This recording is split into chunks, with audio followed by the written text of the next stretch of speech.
April 10వ తేదీ యూట్యూబ్లో రిలీజ్ అయిన మహాత్మా ఫూలే సినిమా ట్రైలర్ చూసి కొంతమంది గుండెల్లో రైళ్లు పరిగెత్తాయి. వెంటనే ఈ సినిమాను ఆపేయాలన్న ప్రయత్నాలు ముమ్మరం చేశారు.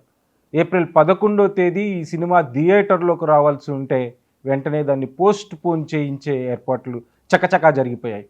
ఇంతకీ ఆ సినిమాలో ఏముంది? మహాత్మా ఫూలే సినిమాను చూసి ఎందుకు భయపడుతున్నారు?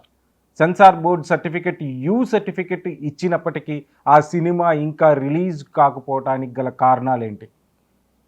కొన్ని సీన్లను, కొన్ని డైలాగులను సెన్సార్ సర్టిఫికెట్ ఇచ్చే ముందు తొలగించాలని ఎందుకు చెప్పారు? అంత అభ్యంతరకరమైన వాక్యాలు ఏమున్నాయి ఆ సినిమాలో? మహాత్మా ఫూలే జీవిత చరిత్ర అంటే ఈ దేశంలో ఉన్న కుల వివక్షకు వ్యతిరేకంగా పోరాడిన చరిత్ర కాదా?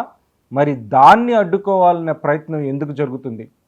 ఈ దేశంలో ఉన్న బీసీలందరూ మహాత్మా ఫూలే సినిమాను యథావిధిగా రిలీజ్ చేయాలని ఎందుకు డిమాండ్ చేయలేకపోతున్నారు?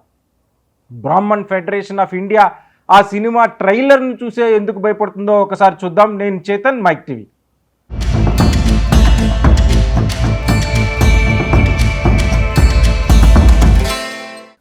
మూడు ఏళ్లుగా కొనసాగుతున్న అణిచివేత, మాంగ్, మహర్, పీష్వా అనే పదాలు, సావిత్రిబాయి ఫూలే మీద ఆవు పేడతో దాడి, ఇవన్నీ అభ్యంతరకరమైన విషయాల్లాగా సెన్సార్ బోర్డు గుర్తించింది. బ్రాహ్మణ సంఘం ఈ సినిమాకు అభ్యంతరాలు వ్యక్తం చేసింది. ఈ సినిమా కులాన్ని రెచ్చగొట్టేలాగా ఉంది, కుల అంతరాలను రెచ్చగొట్టేలా ఉంది అని వాళ్ళు చెప్తున్నారు. భారతదేశంలో గత 2 సంవత్సరాలుగా చూసినప్పుడు మనం కాశ్మీరీ ఫైల్స్ అనే సినిమా, ఆర్టికల్ 370 అనే సినిమా, రజాకార్ ఫైల్స్ అనే సినిమా, ఎన్నో సినిమాలు ఒక వర్గాన్ని లేదు ఒక మతానికి అనుకూలంగా ఈ దేశంలో విడుదలయ్యి వాటిని బలవంతంగా ప్రజలు చూసేలా చేశారు. కానీ ఒక జీవిత చరిత్ర, మహాత్మా ఫూలే అనే ఆయన జీవిత చరిత్ర బయటకు వస్తుంటే దాన్ని తట్టుకోలేకపోతున్నారు. ఎందుకంటే అది వాస్తవ చరిత్ర. నిజానికి ఈ సినిమా తీసిన ఆయన కూడా ఒక బ్రాహ్మణ ఆయనే, మహదేవన్.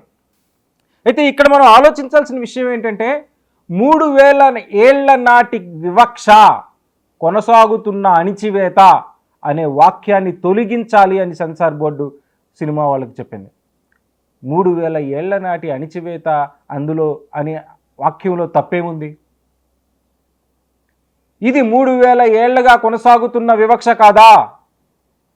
మహాత్మా ఫూలే నిజంగా మహాత్మా ఫూలే సినిమా తీస్తే దశావతారాలన్నీ అభూత కల్పనలే అని ఆయన చెప్పిన వాక్యం సినిమాలో ఉండాలి. కానీ ఆ సినిమా ఎలా ఉందో మనకు తెలియదు. అది సినిమాలో ట్రైలర్లో చూపించినట్లు బాలికలకు విద్య అవసరం, దళితులకు విద్య అవసరం, నా పోరాటం ఆంగ్లేయులు కేవలం 100 సంవత్సరాలు అణిచివేస్తున్న ఆంగ్లేయుల మీద కాదు, 3000 ఏళ్లగా ఈ దేశంలో అణిచివేయబడుతున్న వాళ్ళ తరపున నేను మాట్లాడుతున్నాను, వాళ్ళ కోసం నేను పోరాడుతున్నాను. ఇది చిన్న తిరుగుబాటు కాదు, ఇది ఒక మహాయుద్ధం అనే ఒక చిన్న డైలాగుకే బ్రాహ్మణ సంఘాలన్నీ భయపడి గజగజ వణికిపోతున్నాయి. ఎందుకు?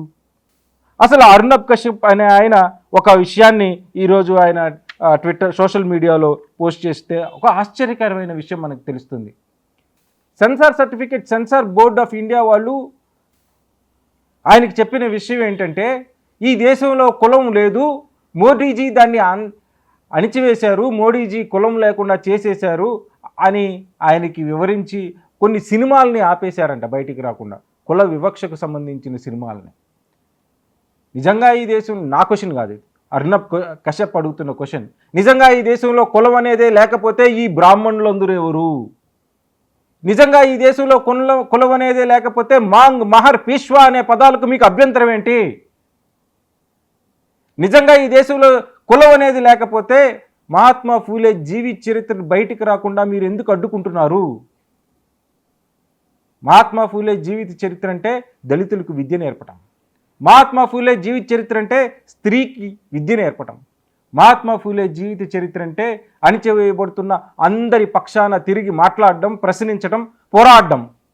మరి అలాంటి మహాత్మా ఫూలే జీవిత చరిత్రను అడ్డుకోవాలని బ్రాహ్మణ సంఘాలు ఎందుకు చూస్తున్నాయి? నిజానికి ఇది ఒక బ్రాహ్మణ అనే పదానికి సంబంధించిన చరిత్ర కాదు.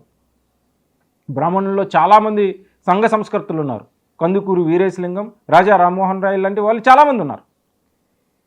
ఇది వాళ్ళకు సంబంధించింది కాదు, ఇది బ్రాహ్మణిజానికి సంబంధించిన విషయం.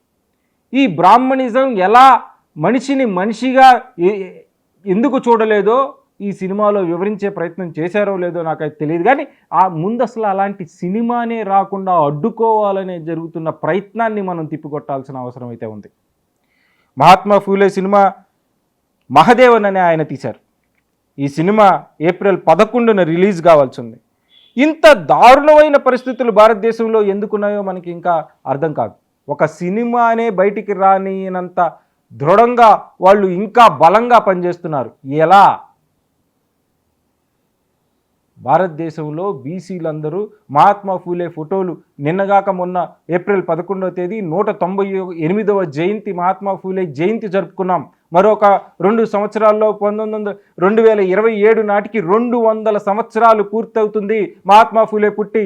మహాత్మా ఫూలే జీవిత చరిత్రను 200 సంవత్సరాలుగా మనం ఒక మనిషిని గుర్తు చేసుకుంటున్నామంటే ఈ దేశంలో 3000 ఏళ్లగా కొనసాగుతున్న ఒక దుర్మార్గమైన అమానుష్యమైన వివక్షను ఆయన తిప్పికొట్టాడు కాబట్టే ఇప్పటికీ మనం గుర్తుపెట్టుకుంటున్నాం.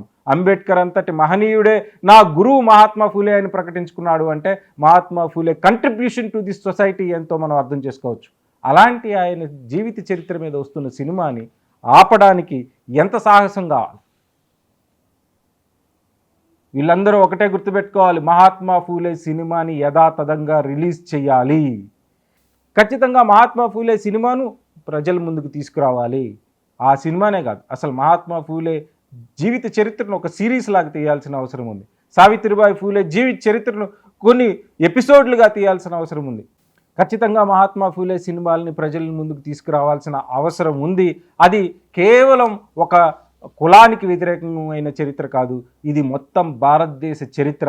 ఈ సినిమాను ఖచ్చితంగా బయటికి రావాలి, ఈ సినిమాను అందరూ చూడాలి.